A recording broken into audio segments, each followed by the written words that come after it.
Qual situação que não se deve ser submisso? Então, eu falei sábado passado que a mulher não deve ser submissa no caso da fé, né? Quando o marido faz ela escolher entre Deus e ele. Daí não há como a mulher ser submissa.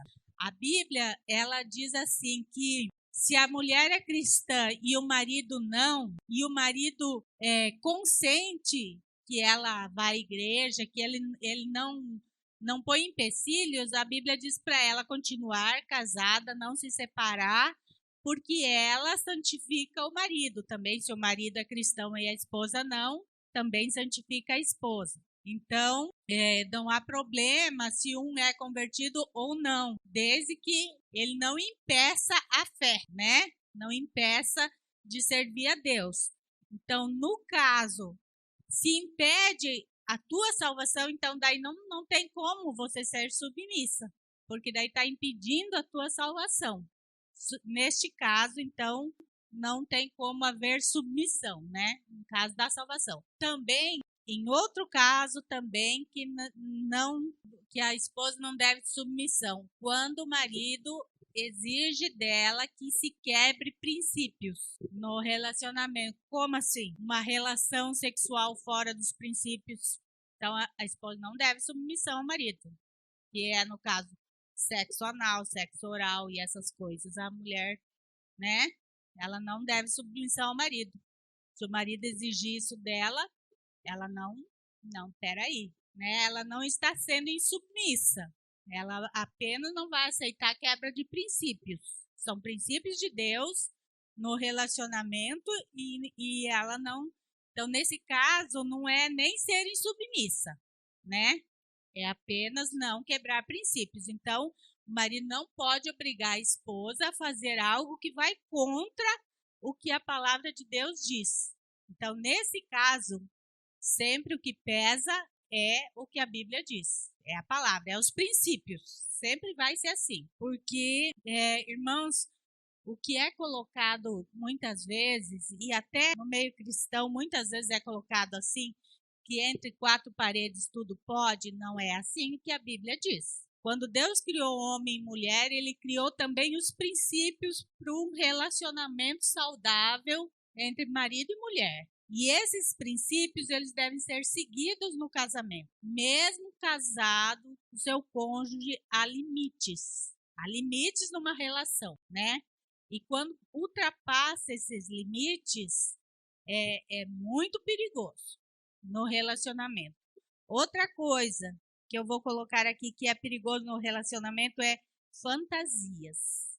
Fantasias no casamento. Porque se o homem exige que a mulher se fantasie de outra mulher, então tem algo errado aí no relacionamento. Ele está sentindo prazer não com a esposa, com uma fantasia que ele tem com outra mulher. E isso é erradíssimo. E essas coisas, elas podem entrar na relação e vir a até destruir o casamento em si. Porque de repente chega uma hora que nada mais satisfaz, está sempre querendo uma novidade, está sempre né, precisa sempre de uma coisa diferente no relacionamento e vai chegar uma hora que vai dar problema, né? Então, a Bíblia tem princípios. Então, nestes casos, a submissão, se quebrou princípio, se é contra, o diálogo é a melhor coisa para o casal, em todas as áreas, inclusive na área sexual.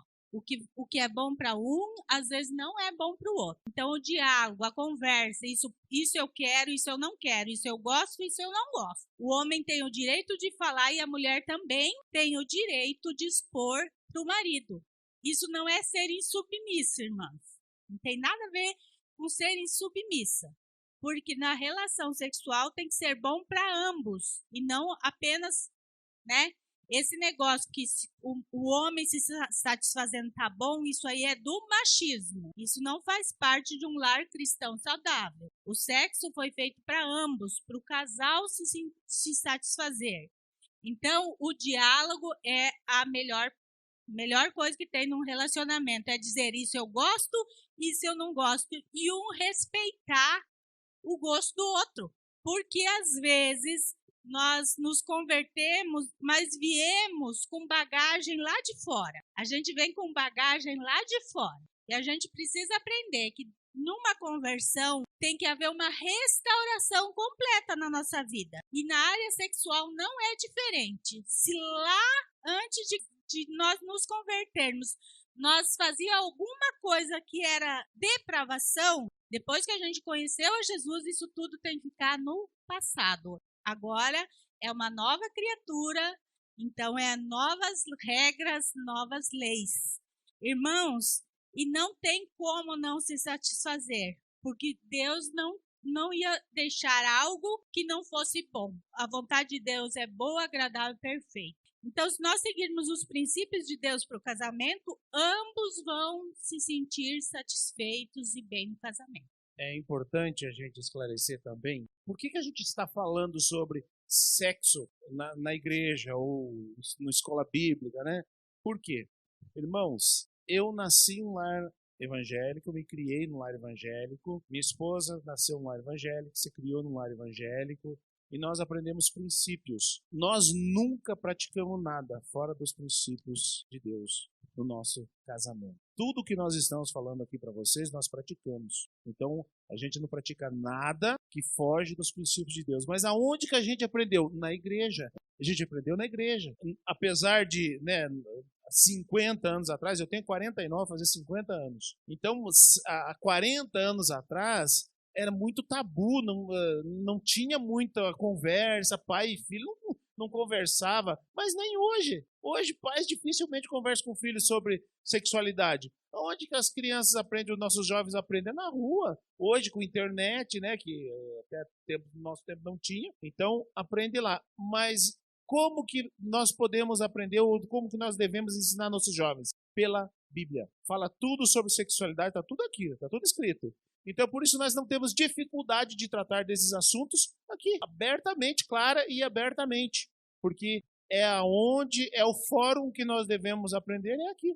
Nós não podemos deixar que aprenda como quiser. Então, é aqui o fórum adequado para nós tratar dessas coisas. E nós não podemos achar ou tornar isso ou manter isso como tabu. Nós precisamos tratar. Então, há princípios de Deus que não podem ser quebrados e nós precisamos aprender aqui, com a palavra. Uma relação de marido e mulher, um casamento, quer dizer, um casamento onde os dois conhecem os princípios, sexo é prazeroso a vida toda. Então a gente precisa aprender, eu aprendi, ela aprendeu, nós aprendemos como nos relacionar intimamente. Mas está tudo aqui, ó. Lógico, tivemos pessoas que nos ajudaram muitas pessoas nos ajudaram, mas nós fomos abertos, abrimos nosso coração, perguntamos e fomos esclarecidos abertamente. Agora, se nós deixar sem falar com os nossos filhos, sem falar aqui na igreja, o que a gente quer que as pessoas saibam se nós não ensinamos, né? Eles vão ficar com o que aprenderam, entendeu? Então nós precisamos ensinar. Até porque o que nós estamos tratando aqui, e houve uma pergunta e eu vou responder aqui para vocês sobre isso, sobre submissão. Por exemplo, assim, ó, a falta de submissão afeta a salvação? O que vocês acham? A falta de submissão afeta a salvação? Afeta, irmãos. Submissão é ordem. Ordem requer obediência. Pronto, acabou. Quem não está submissa ao seu marido está contrariando uma ordem do Senhor. É uma ordem. Então, está em desobediência em relação à palavra. Agora, a tirania afeta a salvação? Quer dizer, o machismo, a tirania do homem afeta a salvação? Afeta também. Por quê? Porque a Bíblia diz, marido, amai vossas mulheres, mas não é do meu jeito. É como Cristo amou a igreja. Quer dizer, se não for desse jeito, ou se o marido não amar a mulher, não se entregar por ela, não fazer o que deve ser feito, também afeta porque é uma desobediência. Então nós precisamos tomar cuidado, porque parece bobo, né?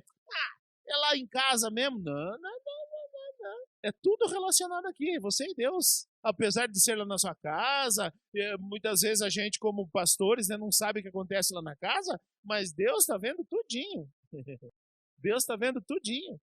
Então, muitas vezes as pessoas socialmente, na igreja, uma benção, mas lá dentro de casa, então é carniça, entendeu? Tanto o marido quanto a mulher. Tem que tomar cuidado com isso, porque isso aí afeta a salvação. É uma ordem, tanto para o homem quanto para a mulher. Nós tratamos, sábado passado, a gente tratou dos deveres, né? Sobre o homem dominar com mão de ferro. Nós tratamos sobre isso aqui. Então, não pode. É um erro. É um erro que afeta, inclusive, a salvação. Nós vamos entrar com relação a filhos, né? Mas isso que está falando, antigamente, né, os pais não conversavam sobre sexo, né? Era tabu falar sobre sexo entre pais e filhos, era tabu também falar sobre sexo na igreja, né? E muita coisa assim. Só que, irmãos, hoje em dia, só que a sociedade da época, ela mantinha os padrões. Mesmo sendo tabu, se mantinha padrões. Só que a nossa sociedade, ela foi se depravando e nós estamos vivendo dias de depravação muito grande. Então, está na hora de nós quebrarmos esse tabu e se falar com nossos filhos. Nossos filhos precisam ouvir de nós sobre sexo, porque eles ouvem fora de casa, eles ouvem na escola, eles têm acesso à internet hoje. Nós não temos como ficar 24 horas em cima deles, ver o que eles estão vendo no celular. Não tem como, gente. Né? A gente trabalha, a gente tem as coisas para fazer, não vai ficar 24 horas em cima do filho. E a gente tem visto uma geração que está se corrompendo muito nova. Então não pense assim, quando meu filho tiver tal idade, cuidado, porque hoje está muito prematuro, muito, né, estão roubando a infância. Eu falo que Satanás está roubando a infância das crianças, né? Estão tirando a infância das crianças. Antigamente, 10, 11, 12 anos, brincava de boneca, de carrinho na rua, né? E hoje em dia, não quer mais nem saber de brincar, né? Já é outro assunto, né? É namorico, é isso, é aquilo. Então, se roubou a inocência, né? Por que Satanás está roubando a inocência? Porque a partir do momento que se perde a inocência, precisa de salvação. A partir do momento que uma criança deixa de ser inocente, ela precisa de salvação. Então, Satanás ele tem usado essa estratégia de roubar a inocência, porque aí ele já é dele. Roubou a inocência, já é dele, aí a gente tem que pôr Jesus ali. E é complicado, irmãos, no dia de hoje, né? Tudo é livre, tudo é fácil. Vocês acompanharam essa semana aquele menino de 12 anos que matou a menina lá de 9? Nós estávamos conversando ontem, claro que talvez tenha um adulto envolvido também nesse caso, porque, né? Só que é inimaginável na nossa cabeça que uma criança de 12 anos tenha tamanha maldade dentro de si. Porque foi um crime premeditado. Ele tirou a menina de lá, levou longe, quase 2 quilômetros longe, levou ela num parque que ele conhecia. Quer dizer, foi premeditado, não foi assim do nada. Então, como pode 12 anos ter uma cabeça já tão má a esse ponto, né? Então, irmãos, a gente está vendo que a inocência está sendo roubada. Nós, cristãos, precisamos cuidar dos nossos filhos da maneira correta, ensinar da maneira correta, mostrar as verdades da palavra. Porque tudo no mundo hoje é aceitável, né? É aceitável. Tudo pode. O amor tem que ser livre. E assim vai, né? Então, nós estamos vendo nossas crianças estão sendo jogadas no mundo e, infelizmente, né? O mundo ele só ensina o que não é bom, né? Ele só ensina a maldade. E nossas crianças estão sendo expostas a isso. Então, nós cristãos que conhecemos a verdade, sabemos da verdade, nós precisamos cuidar dos nossos filhos. Não tenha vergonha de conversar sobre seu filho sobre um assunto nenhum. Em casa, nossos filhos sempre tiveram liberdade de falar conosco sobre qualquer assunto, sobre sexo, sobre qualquer coisa. Eles sempre tiveram liberdade de chegar e conversar.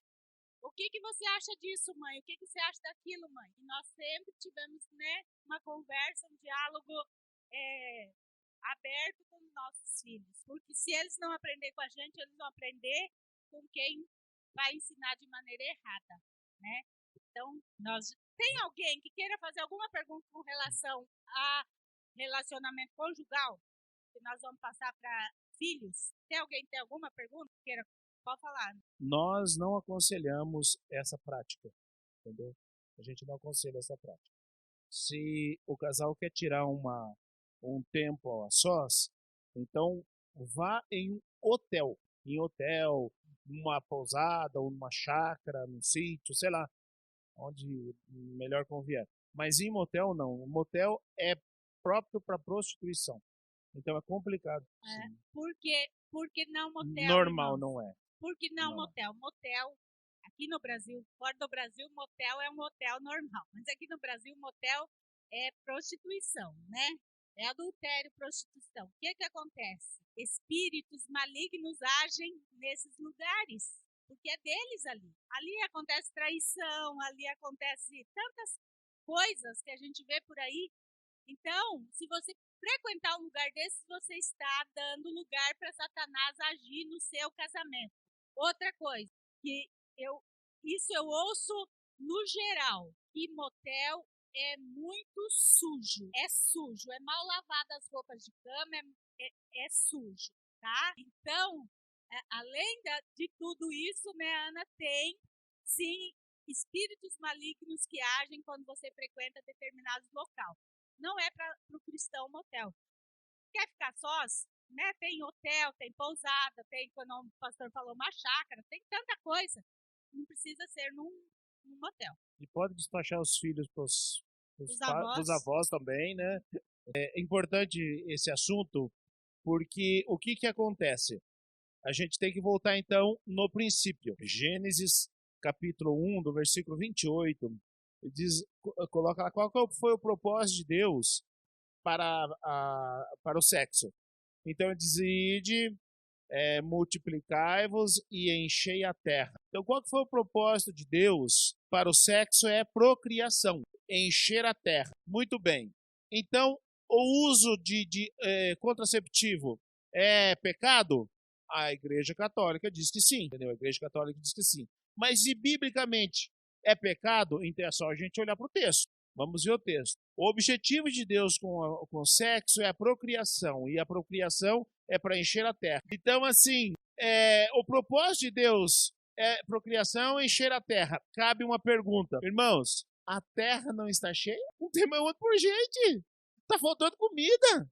Tem gente morrendo de fome. Então, o propósito de Deus com o sexo está concluído. Encheu a terra. Não está pecando. Entendeu? E se optar por fazer uma vasectomia ou usar métodos contraceptivos, desde que não seja abortivo, porque daí afeta a vida, e quem afeta a vida peca contra Deus, entendeu? Então, desde que não afete a vida, método contraceptivo já cumpriu o propósito de Deus. Agora só ficou a parte boa do sexo. Olha, dizem que é, porque ele causa uma infecção que uns dizem que a infecção é que impede a fecundação, né?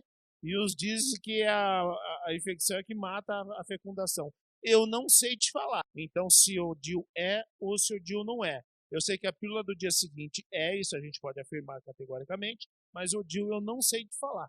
Precisaria a gente consultar, né, um médico, né, sobre isso, porque eu não sei te falar sobre se é ou não. Mas qualquer método contraceptivo que seja abortivo, então aí é pecado. Mas tá respondido? Mais alguém? Mais alguma pergunta sobre isso? Nós vamos virar.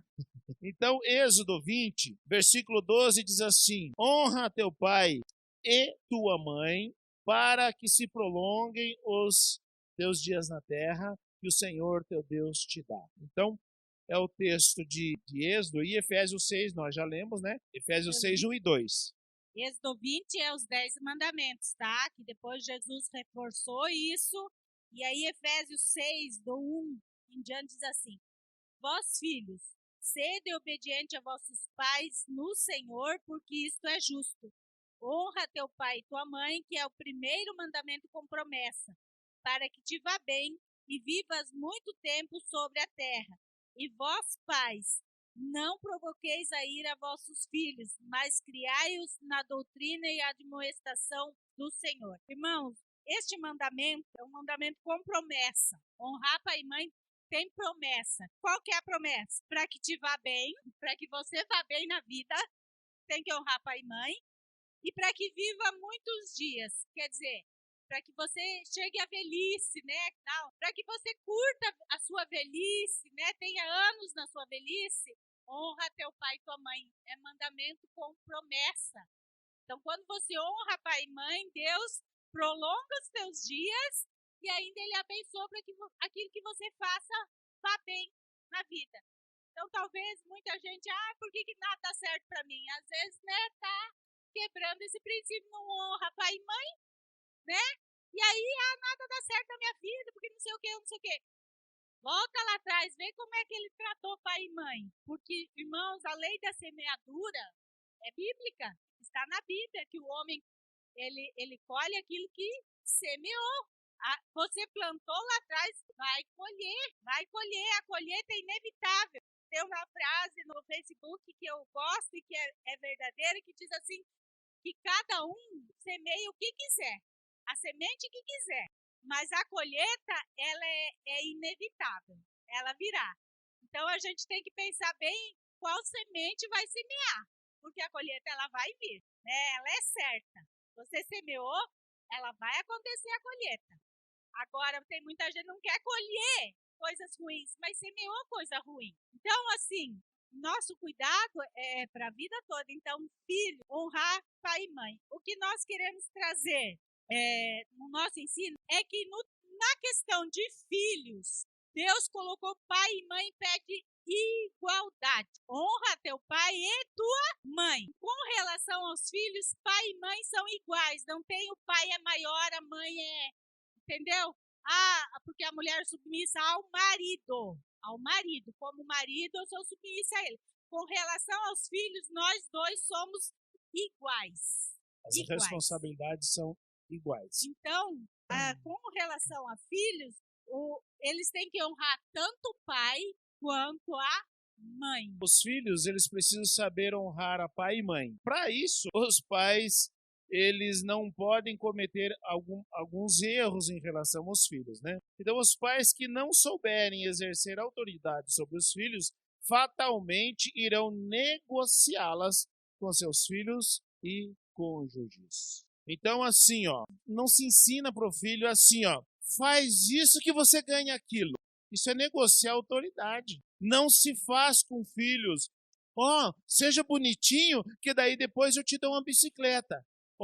Se você não me der trabalho lá, você vai ganhar um chocolate. Isso é negociar autoridade, gente. A autoridade não se negocia. Ou você exerce autoridade, ensina o seu filho a submissão, ou está fadado ao fracasso. Lá na adolescência começam os problemas.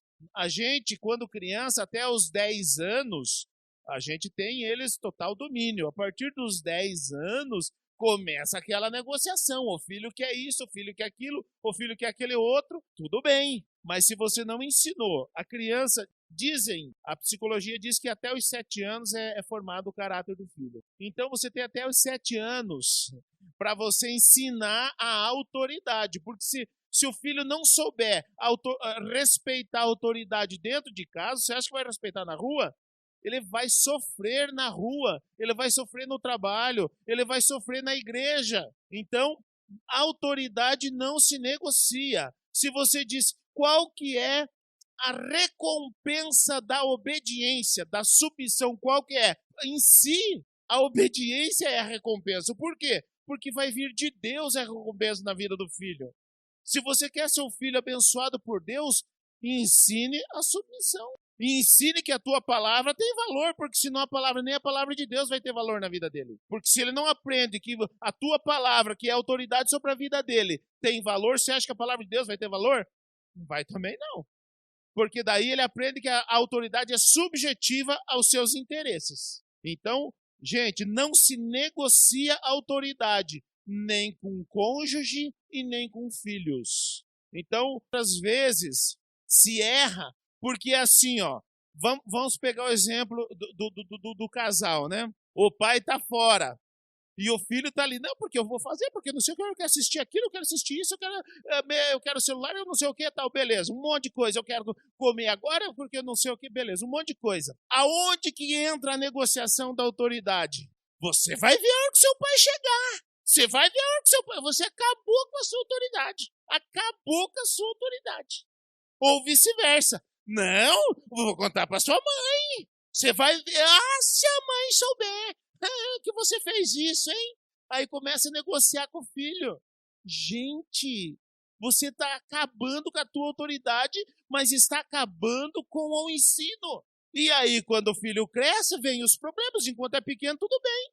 A gente consegue levar esses problemas dos filhos pequenos. E quando eles crescerem? É aí que vem os problemas que você semeou. Como disse a pastora, você semeou lá atrás problemas, você vai colher lá na frente. Enquanto eles for pequeno, tudo bem, você consegue levar. E quando ele crescer, que tomar suas decisões? Outra coisa errada, muito errada, que o casal nunca deve fazer com os filhos, é assim. A mãe diz não, corre pro pai e o pai diz sim. Ou vice-versa, né? Quando um deu uma ordem, o outro vai ter que engolir, mesmo que não concorde, vai ter que engolir, porque a criança precisa aprender a respeitar. Irmãos, criança é um bichinho demais da conta. Eles sabem as nossas fraquezas. Eles sabem quando a mãe é mais branda ou quando o pai é mais brando. Eles sabem isso. Então, qual que é a tendência deles? Vou pedir pro pai. O pai diz não. Mas o pai, eu vou na mãe, que a mãe é mais, né? Ou vice-versa, né? Vou lá porque daí eu vou conseguir. Então, se o casal não souber que quando um diz não, é não, a gente vai ceder. O que acontece? Se ele diz não e eu digo sim, a criança ela vai explorar esse lado do casal sempre que ela estiver em apuros. Entendeu? Ela sempre vai explorar isso. E aí ela acaba jogando um contra o outro, acaba gerando brigas entre o casal e o filho. Irmãos, nunca se deve brigar na frente dos filhos. Às vezes está com vontade de esganar o outro, mas se os filhos estão ali perto, segure a esganadura para outra hora. Por quê? Porque os filhos eles não devem ser afetados pelo nosso problema. Primeiro, o filho ele tem uma tendência a pegar um lado, entendeu? Se o pai é mais carinhoso, ele vai ficar com o pai. Se a mãe é mais carinhosa, ele vai acabar ficando do lado da mãe, entende? Acaba tomando partido. O filho não pode tomar partido, porque se tomar partido quebra o princípio de Deus de honrar pai e mãe. Porque daí toma partido e daí menospreza aquele que ele acha que está errado. Então, nós temos 32 anos de casado, já passamos por muitos problemas. Mas às vezes nossos filhos estão lá dando risada, eles não tinham noção do conflito que a gente está vivendo. Para eles está tudo bem. Porque a gente sempre resolveu os conflitos à parte deles, sem eles junto. Vamos lá no quarto conversar, vamos pegar o carro e sair só a gente para conversar. Os filhos não ouçam os conflitos, irmãos. Eles não têm que tomar partido entre pai e mãe. Eles não têm que tomar partido. Diante de Deus, pai e mãe são autoridade sobre ele. E eles têm que honrar e obedecer a ambos, tanto o pai quanto a mãe. Então, o casal precisa aprender isso. Conflito não se resolve na frente de filhos. Os filhos devem e precisam ser poupados de conflitos. Pode falar. Falando sobre o pai e a mãe falar que não ou que sim, é engraçado em casa, porque o Heitor, ele tá com 2 aninhos, 2 anos e meio. E ele adora jogar o joguinho no celular, mesmo com 2 anos e meio. E eu e o Abílio, a gente não quer deixar, principalmente eu. E o Abílio, ele é mais molão, assim. Aí o Heitor, com 2 anos e meio, ele sabe. Aí ele não vem pedir o meu celular, ele vai pedir o celular do pai. Aí ele vai lá e fala assim, celular papai, celular papai. Ele vai. Às vezes, hoje o Abílio tá deitado, o Abílio deu. Aí ele passou perto de mim assim, com aquela cara assim, aí eu já falei, não pode. Aí peguei o celular. Então, o meu celular, ele não vem chega o Abílio, ele já pede. Ele tem 2 anos e meio. Eu falei pro Abílio, que esperteza, porque ele já sabe que a mãe não gosta que mexe, mas que o pai já é mais mole desse. Então, aí em casa a gente tá. Eu sempre falo pro Abílio, não é pra deixar ele no celular. E ele já tem essa sacadinha e tem 2 anos e meio. Provérbios 30, 17 diz assim: os olhos que zombam do pai ou desprezam a obediência à mãe serão arrancados pelos corvos do vale e devorados pelos filhos das águias. Olha o que está dizendo o texto. Os olhos que zombam do pai ou desprezam a obediência à mãe serão arrancados pelos corvos do vale e devorados pelos filhos das águias. Olha o que está falando esse texto. Quer dizer, há uma sentença para o filho que zomba ou desobedece, quer dizer, que não honra e não obedece aos pais. Aí Provérbios 23, 13 diz assim: não retires da criança a disciplina, porque fustigando-a tu com a vara, nem por isso morrerá. Tu a fustigará com a vara e livrará a sua alma do inferno. Olha o que está dizendo o texto. Aqui está instruindo os pais a fustigar, quer dizer, corrigir com vara. Então, lá em casa, a gente sempre corrigiu nossos filhos com vara. E eu sempre dei 3 varadas. Aonde que se corrige com vara? No bumbum. Não é na cabeça, não é com fio, não é com cabo de vassoura, é com vara. E aonde que se corrige? É no bumbum. Por quê? Porque aqui é um lugar que não afeta órgãos, entendeu? Então, você pode corrigir, e eu sempre dei para doer, eu sempre deixei marcado, deixei listra. Quando eu dava as varadas era para doer mesmo, mas eu nunca corrigi com raiva. Eu sempre esperei passar a raiva, porque senão aí você vai espancar, você não vai dar 3, você vai dar 5, 6 e vai até a sua raiva passar. Não, você só corrige quando passou aquele momento da ira. Aí você vai corrigir o filho. Como? Com vara, onde? No bumbum. Por quê? Senão você vai espancar o filho. Mas olha o que diz, você fustigar com vara, ele não vai morrer porque você fustigou com vara. Mas o que vai acontecer? Vai livrar a sua alma do inferno. A falta de correção leva o filho a cometer coisas que o condenam eternamente ao inferno. Olha a gravidade que é a falta de correção. A psicologia fala que a criança que não tem limites não se sente amada. A criança que não tem limites não se sente amada. Então, a criança precisa de limites, ela precisa saber até onde ela pode ir. Eles estão sempre querendo ultrapassar os limites, né? Eles estão sempre querendo ultrapassar os limites que a gente põe, mas eles precisam de limites. O limite faz com que eles se sintam seguros, amados, protegidos. Isso a própria psicologia fala isso. Então, a importância da gente estipular limites, que nem a Karina falou, o Heitor tem 2 aninhos, ele já sabe com quem que ele pode fugir do limite, né? Mas assim, ele já sabe que... Por que ele, quando tá com a Karina, ele não pede o celular?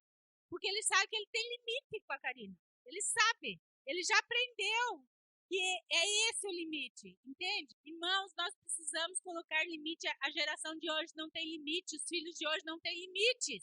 Os filhos de hoje, os pais beijam os pés dos filhos, né? Fazem tudo que o filho quer. E o filho não tem limite. E a criança que não tem limite, ela se torna um adulto achando que não tem limites. E o que vai acontecer? Lá na frente ele vai sofrer as consequências de não ter limites. Vai ir por onde não deve ir, vai por caminhos que não deve ir. Eu aprendi isso quando eu estudava, bem pequena, que diz assim que a minha liberdade, ela termina quando começa a do outro, né? A minha liberdade termina onde começa a do outro. Se eu não tenho limites, eu passo por cima do outro, porque eu acho que eu tenho que ter tudo. Então, nós precisamos colocar limites, nossos filhos precisam ter limites, nossos filhos precisam honrar pai e mãe. Isso, nós vamos plantar isso nos nossos filhos, e quem que vai ser o beneficiado? Eles mesmos, porque é um mandamento com promessa. Eles vão se dar bem e vão viver muitos anos. Não é isso que a gente sonha para os nossos filhos? Que eles vão bem na vida e que vivam muitos anos? Não é isso o nosso desejo? Então, ensine eles a honrar pai e mãe, porque é promessa.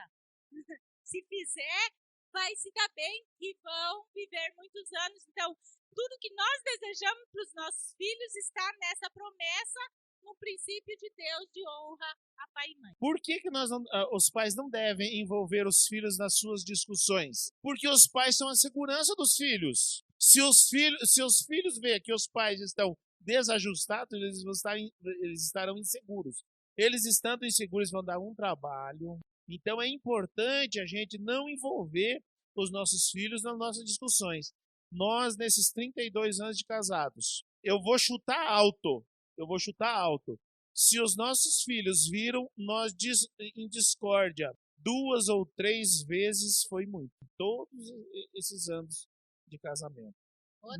Não quer dizer que nós não tivemos discordância. Tivemos sim. Tivemos muitos assuntos que a gente levou um tempo para a gente, né, entrar em acordo.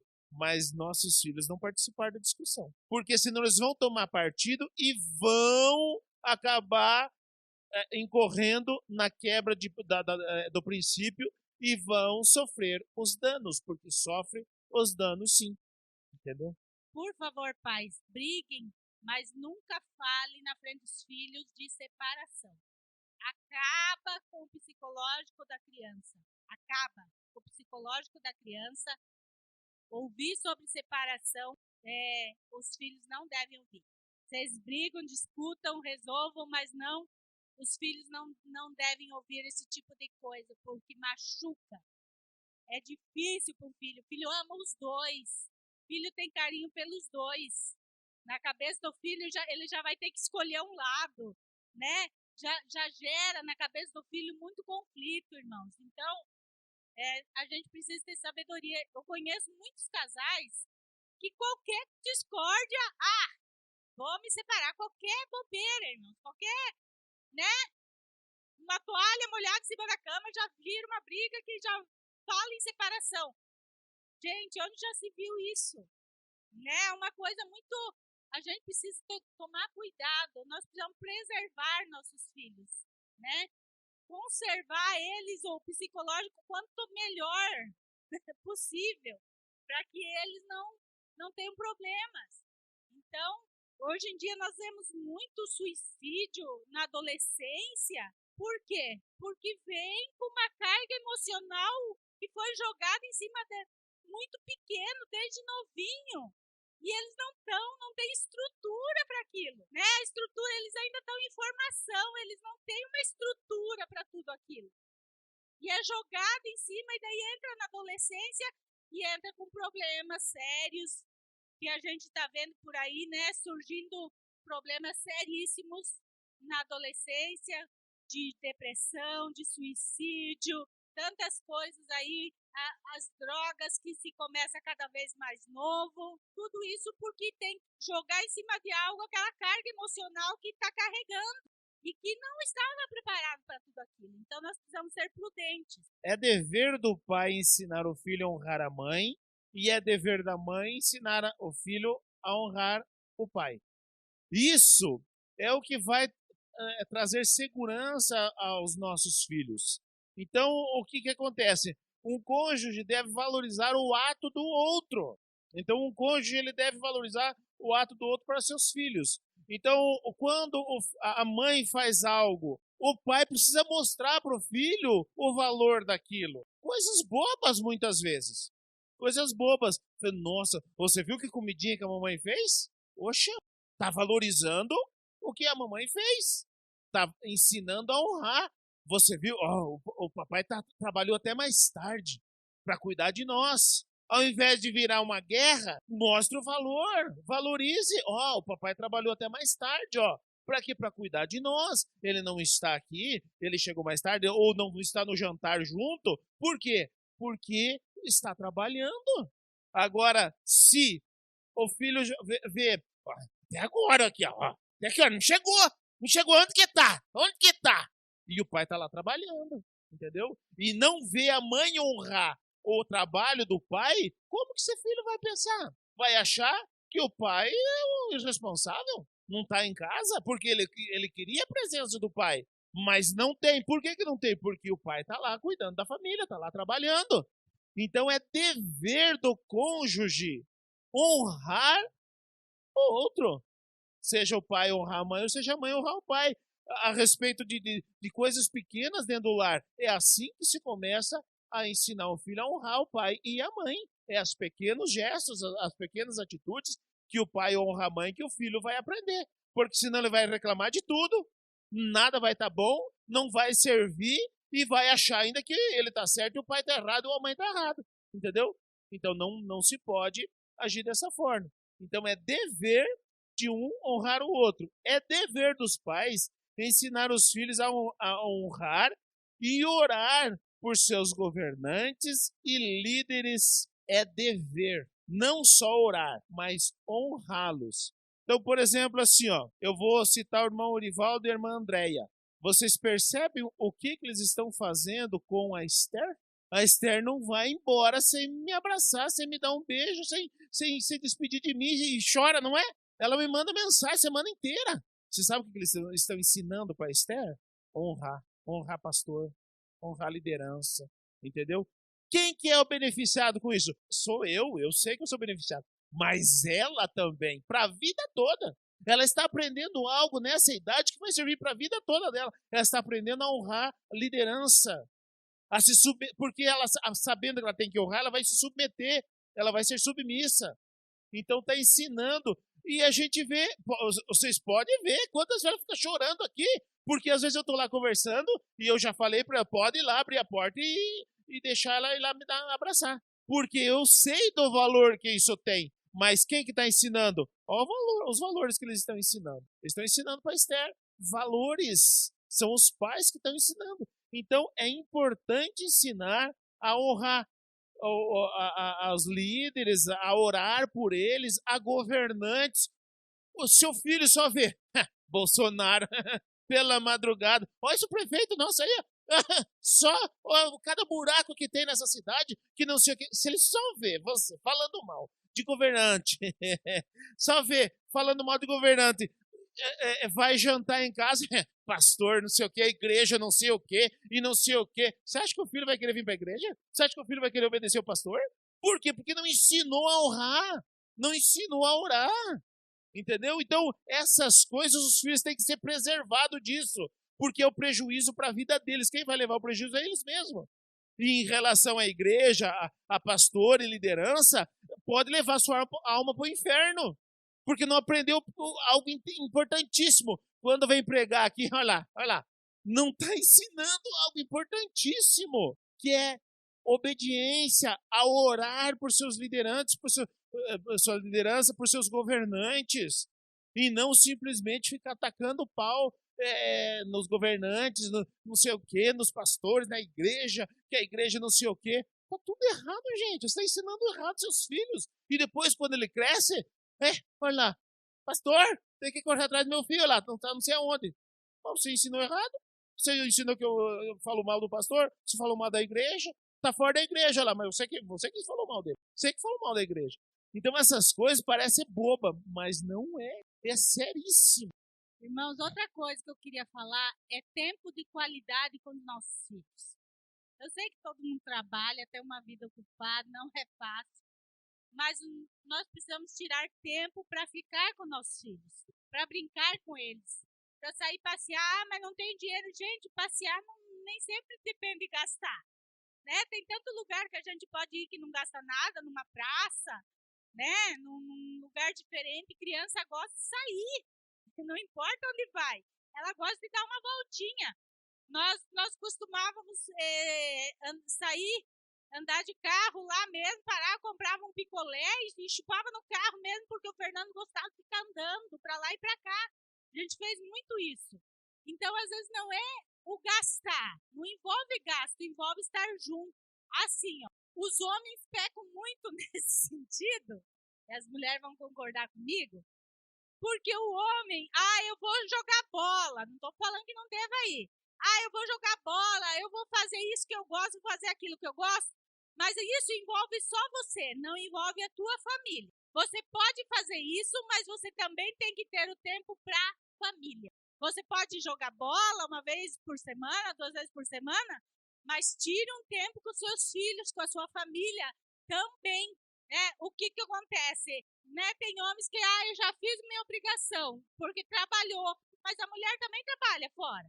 E chega em casa e cuida do filho, cuida da casa e faz um monte de coisa.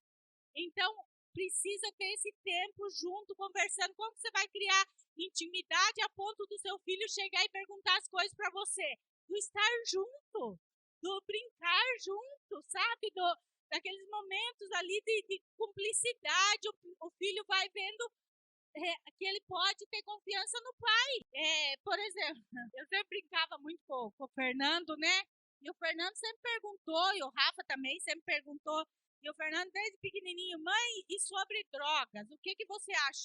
Meus filhos sempre perguntaram tudo. E eu sempre falei para ele, olha, filho, você sabe o certo e o errado. Então, se você for pro errado, a primeira coisa que vai acontecer com você vai apanhar. Mas vai apanhar muito, porque você já sabe que é errado. Então, a primeira coisa que vai acontecer com você vai apanhar muito. Na brincadeira, muitas vezes, rindo e brincando, eles foi perguntando. Então, tire tempo, irmãos. Tire tempo de ficar com seu filho, com a sua filha. Nem que seja, não precisa ser muito tempo. Não importa a quantidade, mas a qualidade. Entendeu? Não importa se eu não posso ficar o dia inteiro. Meia horinha para a criança já tá bom. A criança já se sente feliz com meia horinha de atenção. 1 horinha. Então, tire tempo para conhecer. Você precisa conhecer seu filho. Saber as limitações dele, saber quais os medos que ele tem, qual a insegurança que ele tem, o que ele pensa a respeito disso, o que ele pensa a respeito daquilo, para que você consiga, então, colocar o que é certo.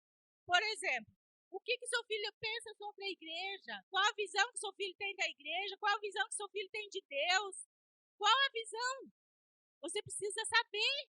Você precisa saber qual a visão que ele tem para que você coloque a tua visão. Porque, irmão, se aprende fora de casa e não é o certo. Deve se aprender em casa. Então, pais, tirem tempo de qualidade com seus filhos. Tirem momentos de estar junto, de conhecer seu filho. Dele ter confiança em você, dele ter aquela cumplicidade em você. Os nossos filhos, eles sabem que eles podem contar conosco para qualquer coisa. E a qualquer hora, eles ligam para nós, não só para coisa grande, mas para coisa pequena também, problemas pequenos, porque eles sabem que eles podem, que a gente vai ajudar. Então, o filho precisa ter essa confiança. De pai, pai, o que o senhor acha disso? O Rafael já é casado, tem a família dele, mas ele liga, mãe, o que você acha disso? Mãe, pai, olha, isso, como que faz? Então, eles precisam ter essa liberdade, essa cumplicidade de perguntar para nós. Nós somos as pessoas mais indicadas para ajudar nossos filhos. Então, mas nós precisamos ser conhecidos dos nossos filhos e precisamos conhecer os nossos filhos. Mais novo, melhor, irmãos, porque na adolescência, aquela fase ali é complicada. Então, a gente tem que começar antes da adolescência. Porque a adolescência, ela é bem complicada e se não houve já uma aproximação antes, fica difícil. Gente, uma coisa importante, tratando da adolescência, é que os filhos não vê a hora de fazer 18 anos, né? Não vê a hora de fazer 18 anos. Por quê? Porque eles pensam que com 18 anos eles vão poder tudo e vão fazer tudo e eles vão quase voar. O que acontece? Depende da visão que você passa. Lá em casa o filho pode ter 50 anos. Ele vai seguir as minhas regras. Acabou. Pode ter 100 anos, ele vai seguir as minhas regras lá em casa. Não é que fez 18 anos, vai fazer o que quer, que agora que você que se vire, que não sei o que. Não, lá em casa tem as regras, e quem dita as regras sou eu e a Margarete, e pronto, acabou. E é assim, tem horário para chegar em casa, pode ter 50 anos. Porque não, o filho, ele não pode achar que com 18 anos ele vai voar. Também tem o outro lado. O filho pode ter 100 anos, ele vai poder contar com o pai também. Entendeu? Então nós precisamos entender que os nossos filhos, a segurança deles somos nós. O dia que os filhos deixar de ser a segurança for a gente, acabou. Acabou. Eles vão se perder. Então, nós precisamos passar para os nossos filhos que tanto a correção quanto o amor, ou a severidade e o amor, eles andam juntos. Um faz parte do outro. Então, os cuidados que eu tenho com os meus filhos, eles não deixam que a minha rigidez com eles seja abrandada. Eu continuo, eu amo os meus filhos, eu faço tudo o que eu posso para meus filhos, mas ai se quebrar as nossas regras. Nós vamos passar um videozinho para vocês entenderem esse negócio de autoridade, tá? O que é a diferença entre amor e autoridade. 16 anos. Cheguei para minha mãe e disse, eu vou para Micarande, um carnaval fora de época na minha cidade. Ela disse, não vai. Eu disse, vou. Vai não, vou. Meu avô vai dar o abadá, não adianta. Aqui quem manda sou eu. Tem nada não, só faltam 2 anos. Ela disse, pra quê, meu filho? Eu vou fazer 18, quero ver se você vai me impedir. Ela fez, não muda nada. Aqui em casa, eu pagando as contas, não muda nada, meu filho. Aqui é a minha casa, aqui é a minha lei. Vai ser do meu jeito, enquanto você ficar aqui. 40 anos, eu vou dizer como é que é. Quer fazer diferente? Paga as contas. Disse ela, a senhora ainda acha que eu vou lhe amar, né? Ela disse, quem disse a você que eu preciso do seu amor? Aí eu fiz a carinha do emoji. Mãe, você não precisa do meu amor? Amor é uma escolha, meu filho. Eu, por exemplo, eu lhe amo. Nada do que fizer muda isso. Se você um dia vai me amar, só o tempo vai dizer. Para agora, respeito. É bom e eu gosto. Estamos conversados? Eu bati a porta do quarto, passei 7 dias sem falar com ela. Ela passou 1 mês sem falar comigo.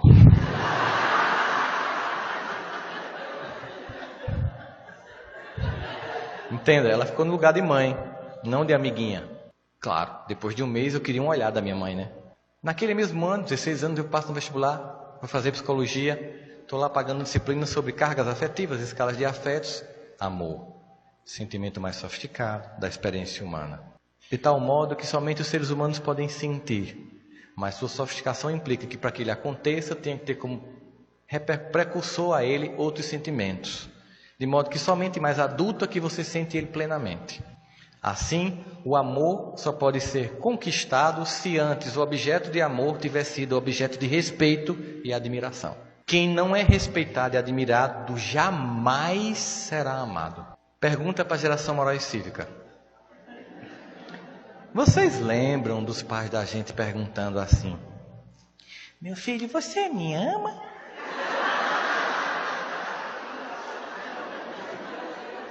E bem inseguro perguntando com muito medo da resposta: ama mais a mamãe ou o papai? Vocês lembram disso? A gente deixou de amar esse povo.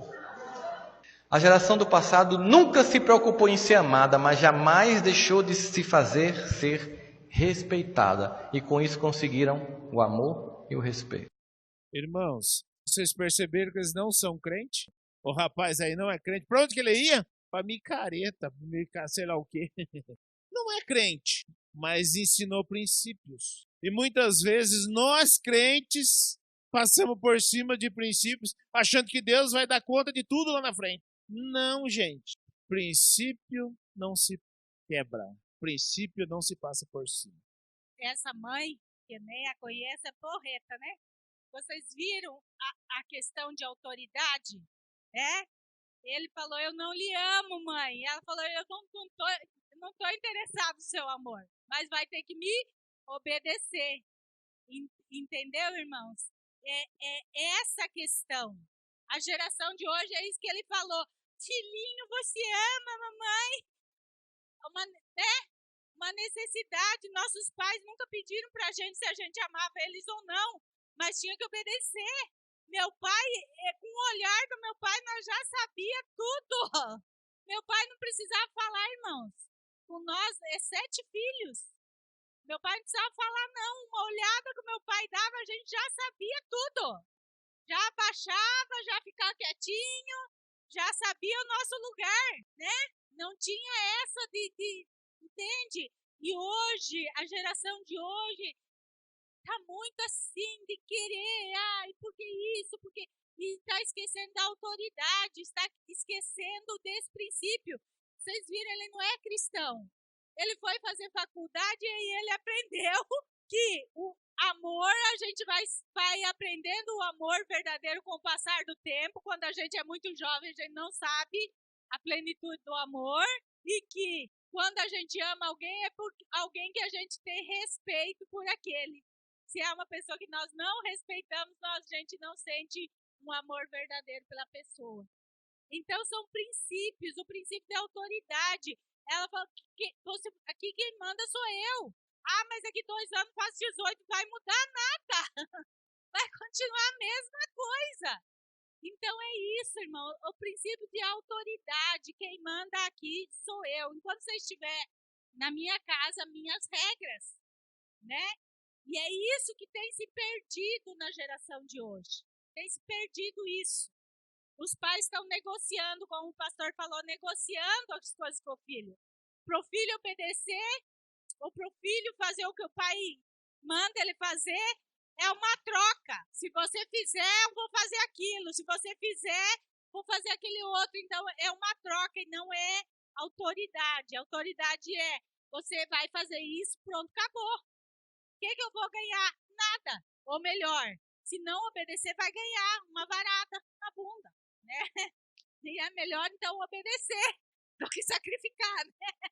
Então, irmãos, esse princípio de autoridade de pai e mãe tem se perdido. Se negocia com o filho. O filho está fazendo mãe e o pai está lá. Não faz, filhinho, querido do meu coração. Irmãos, para de fazer, porque senão, você já viu aquelas crianças em mercado? Meu Deus do céu. Eu sempre falei pro Fernando e pro Rafa. Falei, eu não tô livre de passar por isso, mas o dia que vocês fizerem, saiba que quando chegar em casa, eu não vou bater em vocês no mercado, mas quando chegar em casa, se prepare que... E um dia eu fui no mercado com o Fernando e tinha um menininho na frente. E o pai lá, para, filhinho, para. Ô, Fernando, mãe, eu já tô mais brava com o pai do que com a criança. Eu dar um jeito lá para ensinar esse pai como é que faz. A criança manda, a criança diz o que pode. Gente, criança não se manda. Meus filhos sempre saíram de casa comigo sabendo o que podia e o que não podia fazer. Se vai comprar ou não, quem vai decidir sou eu. Às vezes a gente tem condições de ir no mercado e pegar tudo que a criança quer, outras vezes não tem. E a criança precisa saber, precisa entender as limitações. Nossos filhos, eles precisam ser criados na nossa realidade que a gente vive, não faz de conta. Porque a vida não é um faz de conta, né? Eles precisam ser criados na realidade. Que o dinheiro não vem fácil, né? Que as coisas não caem do céu. Que às vezes a gente não tem tudo o que quer.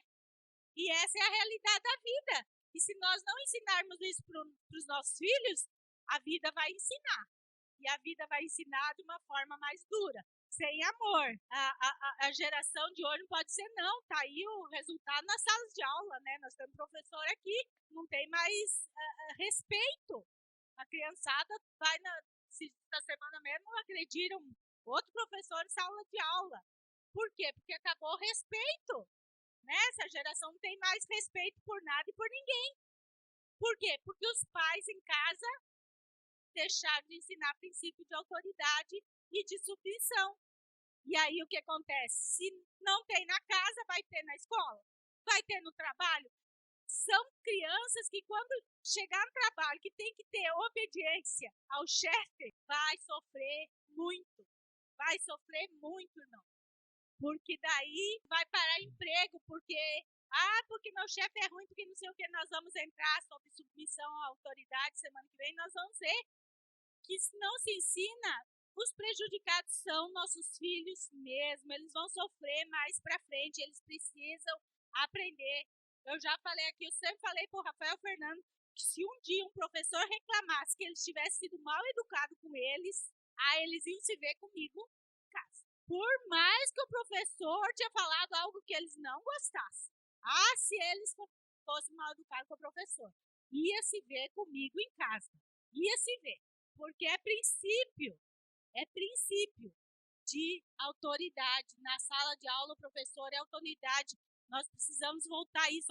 Essa semana eu vi uma pessoa que não é cristã, não é nem aqui do Brasil, falando que se precisa se resgatar novamente a autoridade, precisa se resgatar novamente. Quer dizer, o mundo foi abrindo, e as pessoas já estão vendo que de repente se abriu demais e que não está dando conta.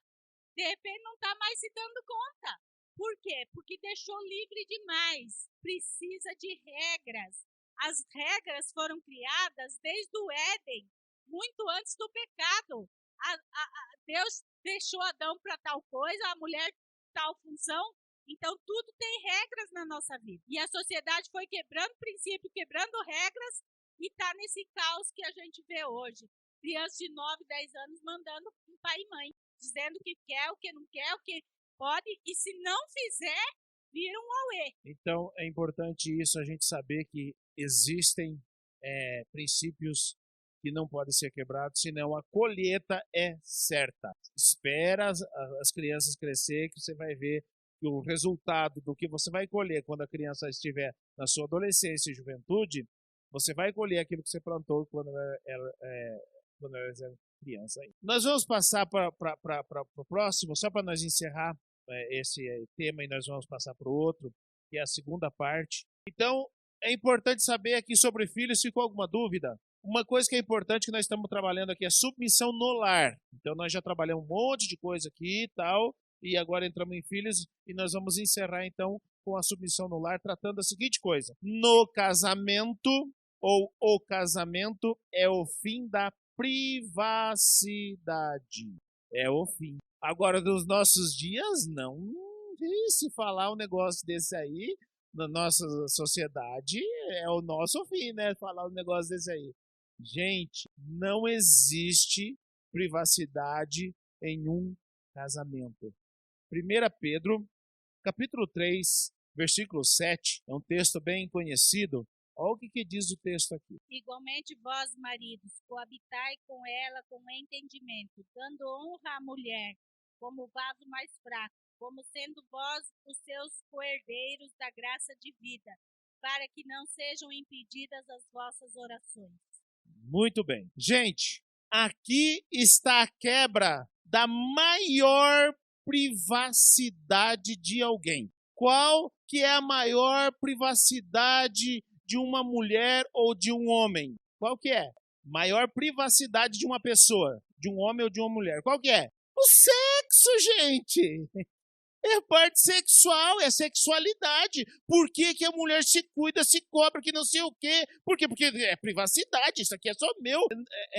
Não quer expor pra ninguém. Não quer expor pro sexo oposto. Não quer expor. Então, o casamento, o que o casamento faz? Acaba com isso. Por quê? Porque a mulher vai ficar nua na frente do homem, o homem vai ficar nu na frente da mulher, e isso precisa ser uma prática comum. Não pode haver esse tipo de não me toque, né? Não posso, né? E aqui é importante a gente tratar algumas coisas em relação a isso, mas aqui o casamento quebra a maior privacidade de uma pessoa, que é expor a parte íntima, a parte sexual. Então, se a partir do momento que a maior privacidade é totalmente descoberta, isso aponta que as demais seguem o mesmo caminho. Só que hoje parece que a maior privacidade de um homem ou de uma mulher parece que é isso aqui, parece que é o celular. E a gente vê propaganda em massa divulgando isso. Se o marido pegar o celular da esposa, ou se a esposa pegar o celular do marido, é briga na certa. Gente, isso não existe. Não existe privacidade no casamento. E aqui eu aponto algumas coisas interessantes aqui, nós apontamos em relação a isso. O que não pode ser compartilhado com o cônjuge não deve ser feito. Se tem uma conversa que eu não posso expor para minha esposa, nós vivemos, eu sou pastor, ela é pastora. Então a gente vive o sigilo sacerdotal. Eu respeito o sigilo sacerdotal dela e ela respeita o sigilo sacerdotal meu. Mas não quer dizer que se ela quiser ver alguma coisa do meu sigilo, eu tenho que impedi-la. Não, eu peço compreensão, mas não impeço. Ela tem livre acesso ao meu celular, é com digital, né? Eu coloco aqui minha digital, mas eu coloquei uma senha também. E minha senha, ela sabe. Então, quando ela precisa usar meu telefone, não precisa nem me avisar. Ela sempre me avisa, mas não precisa nem me avisar, vou usar seu telefone. Ou eu usar o dela, tanto faz. Eu não abro as conversas porque eu sei, eu respeito o sigilo sacerdotal. Mas não quer dizer que eu sou privado desse sigilo dela. E nem ao contrário, eu não privo ela do sigilo. Ela não abre as conversas de aconselhamento porque ela sabe o que é. E eu louvo a Deus por isso, porque ela sabe o que é sigilo sacerdotal. Ela sabe o que é isso. Não é desconfiança, não é falta de confiança, não. É sigilo. Mas eu não impeço, se ela quisesse algum dia ver alguma coisa, eu não posso impedi-la. Ela nunca fez isso. Eu também nunca fiz isso no celular dela. Por quê? Porque a gente sabe o que é um sigilo. Mas não existe esse tipo de coisa em um casamento. O casamento, ele precisa ter se é que é violada o maior sigilo, né, que é a intimidade, e as outras coisas, então, não serão? Tem que ser privado. Outra coisa que é importante, o lugar onde não é próprio para o cônjuge não deve ser frequentado pelo par. Por exemplo, vamos pegar o futebol. Mas lá no futebol não posso levar minha esposa sempre, porque lá tem isso, tem aquilo, tem aquele outro.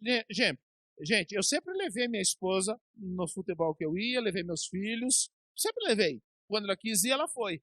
Quando ela só não foi quando ela não quis ir. Mas eu sempre levei ela. Agora, se tem lugares, lá nessa festinha não é bom ir, não vou te levar não, porque lá não sei o que, não sei o que. Então não vá. Mas lá nessa festinha ou lá nesse lugar, o marido não pode ir, meu marido não pode ir. Então eu não vou. Onde o par não pode frequentar, não deve ser ambiente para mim. Então não pode haver esse tipo de restrições num casamento, gente. Quem que tem que preservar? Por exemplo, quem que tem que preservar ela? Sou eu. Peraí, eu vou num lugar que você não pode ir. Peraí, alguma coisa está errada. Então, vamos bem, vamos comigo. Não é assim que a gente sempre fez? Vamos comigo, vamos lá, tal, beleza. Beleza. Bem, hoje eu não vou ficar em casa. Beleza. Esse negócio que a mulher não pode saber onde o homem vai ou vice-versa, né? Se você não quer manter sua privacidade, não case, né? Tem o Isa, aquele missionário ali, que eu já falei para ele, não casou até hoje, eu falei para ele, não case, Isa. Você não vai conseguir ficar casado, porque ele não gosta da satisfação. Falei, casamento, meu filho, tem que dizer dia, hora, onde vai, com quem vai, e tudo. Onde vai, com quem vai, que hora volta, tem que ser um livro aberto, né? Casamento é duas pessoas que se tornam uma só carne. Então, esse negócio de marido que não sabe a senha do celular da mulher, mulher que não sabe a senha do celular do marido, peraí. Se tem algo ali que o marido não pode saber ou a mulher não pode saber, tá errado. Filhos com senha de celular, que os pais não podem ter acesso ao celular, tá errado, irmãos. O pai tem que ter acesso ao celular do filho a hora que quiser. O pai tem que saber o que o filho está vendo. Tem que fiscalizar. Porque, irmãos, você está no Face, vem vídeo pornô, tem pornografia, né? Para todo mundo, para criança também vem. Então, o pai precisa estar fiscalizando, porque é fácil entrar nisso aí. Então, privacidade é algo que não é para o casamento. Entre marido e mulher não pode ter privacidade. Eu não gosto de dar satisfação. Então, ficar solteiro, meu filho. Casou, tem que dar satisfação. Onde vai, com quem vai, que hora que volta. Uma coisa, muitas vezes eu sei que o Zé está em aconselhamento, e em aconselhamento ele não atende telefone. Não atende ligação. Se for eles, eu atendo. Se for agora, ela, eu atendo. Se eu ligar para ele, uma, duas, três, eu atendo. Porque eu sei que é sério. Quando ele está em aconselhamento, que eu sei que ele está em aconselhamento, lógico que eu não vou ligar à toa. também tenho consciência disso. Não vou ficar ligando toda hora. Mas se por um acaso eu não sei que ele está em aconselhamento e eu vou ligar, ele vai me atender e ele vai falar para mim, porque eu não tenho bola de cristal. Não tem bolinha de cristal para saber. Ele vai atender e vai dizer, bem, agora não posso. É urgente ou depois a gente fala. Isso Beleza. é respeito, gente. Isso é respeito. Talvez se outra pessoa ligar, ele não vai atender, mas eu vou atender. E vice-versa também. Quando ele me liga, eu vou atender se eu tiver com o celular na mão. Se tiver celular na mão, tem celular, não sei pra quê. Então, gente, é importante isso. Fim da privacidade não é o fim da educação ou do respeito. O respeito e elogios devem ser uma prática comum entre o casal. Denegrir a imagem um do outro e envergonhar um ao outro não deve fazer parte das brincadeiras e descontrações. Gente, em casa a gente costuma ter espelho. E lá é bem grande o espelho lá de casa. Quando era pequeno servia só uma parte ficava de fora. Mas nós não podemos usar o meu excesso de peso para ficar denegrindo a minha imagem. Eu sei que eu tô fora de peso, mas vê se alguma vez a minha esposa brincou comigo em relação a isso, porque isso é denegrir. Não pode ser brincadeira. Vê se eu brinco com ela em relação ao peso dela, se ficam dando risadinha. Nem aqui e nem em casa. Os nossos filhos não vê eu brincando com ela ou ela brincando comigo com o nosso excesso de peso. Isso não é brincadeira, não. Isso é denegrir o nosso cônjuge, porque vai afetando a autoestima. Nós não podemos ter esse tipo de coisa como brincadeira. Então, o fim da privacidade não é o fim da educação e nem o fim dos elogios. Elogia a esposa, elogia o marido. Tem esposa que, tipo assim, ó, mas você tá muito barrigudo. Gente, você vai afetando a autoestima. Mas você também, não sei o quê. Entendeu? Vai afetando a autoestima. E quem que leva o prejuízo? A gente mesmo, gente. Porque quando eu tenho a minha esposa com a autoestima lá em cima, eu levo o benefício. Mas se ela tiver com a autoestima lá embaixo, eu que levo o prejuízo também.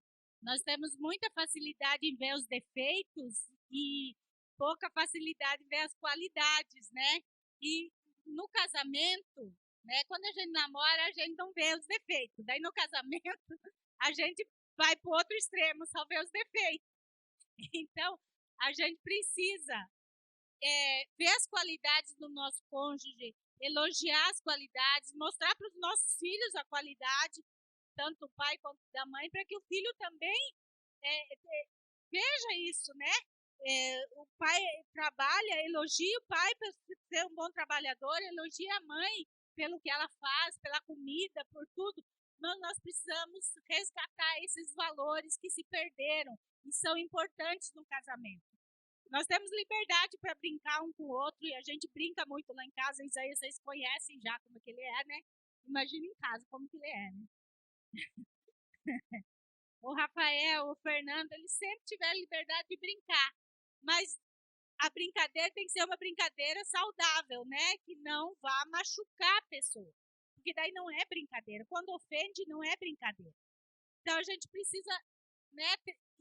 A gente precisa ver as qualidades e elogiar as qualidades. A gente tem uma tendência a ver muito defeito e deixar as qualidades de lado. A gente precisa voltar a resgatar as qualidades do nosso cônjuge. Elogiar quando tem uma qualidade mutuamente, né? De ambos os lados. Irmãos, quando eu casei com o meu querido aqui, ele era meio ogro. Ele era meio ogrinho. Ele era o filhinho da mamãe. Minha sogra mimou demais, criar com a mãe mesmo, mimado que sim. Então, o Isaías não reparava muito nas coisas. Eu podia comprar uma roupa nova, ele não via que era nova. Ele não tinha essa de elogiar. Ele não reparava se eu tinha comprado alguma coisa diferente na casa. Ele não reparava nas coisas que, para mim, eram importantes. Mas era a criação dele. O que aconteceu, irmãos? Eu fui mudando isso nele. Não cobrando ele, mas mudando. Ensinando o teu gosto. Eu amo flor. Vocês sabem que eu amo flor. Lá em casa sempre tem que ter uma flor. Ao menos uma violetinha tem que ter. Às vezes não ligava para isso. Né? O que eu comecei? Eu botava uma flor nova, vem aqui ver minha flor, que linda. E levava ele ver a flor, nós, toda semana. Eu fui mostrando para para ele que aquilo era importante para mim. O que aconteceu? Não preciso mais falar. Não precisei mais falar. Depois de 30 anos, eu sei que ela gosta de flor. Ele começou a ver, bem, olha, gostei dessa flor aí que você comprou, bonita essa. Ele começou a valorizar os meus gostos. Hoje ele repara bem mais que eu. Ele se ultrapassou. Hoje ele repara bem mais que eu. Mas eu vou me trocar. Eu sempre pergunto para ele, tá bom assim? Posso ir assim? Tá bom assim? Eu gosto da opinião dele. A opinião é válida, gente. É valiosa. Antes ele não ligava. Tem mulher que não liga para isso, mas para mim eu ligo. Então ele não ligava para isso, mas ele foi aprendendo os meus gostos, eu fui aprendendo os gostos dele também. Então, às vezes, é compartilhar o diálogo que a gente está falando. Até nessas coisas a gente tem que dizer, mostrar. Às vezes o marido, mas meu marido é um ogro. Ensine ele a ser diferente. Às vezes a criação dele foi assim, né? Ele foi criado assim, ele não tem essa percepção. E aí a gente tem que ensinar, mostrar que certas coisas são importantes para nós. Mulher é mais detalhista, mulher vê coisas a mais. Mas conheço mulher em casal que é o contrário, em que a mulher não liga para as coisas e o marido já é mais detalhista. Então a gente tem que aprender, a gente tem que conversar, a gente tem que expor. Tudo se aprende, tudo se aprende. Irmãos, tudo pode ser mudado e melhorado. Eu não sei ser diferente. É um aprendizado. Se você está disposto a aprender, você vai mudar. Você vai aprender a ser melhor, a ter um relacionamento melhor com o seu cônjuge, com os seus filhos. Mas você tem que estar aberto. Isaías estava aberto para aprender. Eu gosto que marque data. Irmãos, eu não sou chata para presente. Quem me conhece sabe. Pode ser uma florzinha, uma violetinha, mas no meu aniversário eu quero presente. E o Isaías, ele não foi criado assim, né? Ele dá presente, mas sem data nenhuma. Adoro ganhar presente qualquer hora, sem data mesmo. Mas na data... E aí o que acontecia? Um mês antes do meu aniversário eu começava a lembrar ele. Tal dia é meu aniversário. Falta tanto tempo o meu aniversário. Ele só não se tocava se não quisesse. Amanhã é meu aniversário. Hoje é meu aniversário. Parabéns, querida. Então, irmãos, ele foi vendo que datas são importantes para mim, né? Hoje eu sei tudo que é data, gente. Hoje ele gravou tudo que é data. Por quê? Nossos filhos são assim também. Por quê? Porque nós ensinamos eles a valorizar as datas, né? É importante para mim, passei para os nossos filhos, né? O Rafael, semana passada ele não estava, porque ele e a Ju fizeram 5 anos de casamento e ele deu uma saidinha com a Ju. Parabéns, eu fico feliz que o Rafa aprendeu a valorizar. Então, por quê? Porque ele viu dentro de casa, está colocando prática no casamento dele agora. Então, irmãos, são pequenos detalhes que fazem toda a diferença.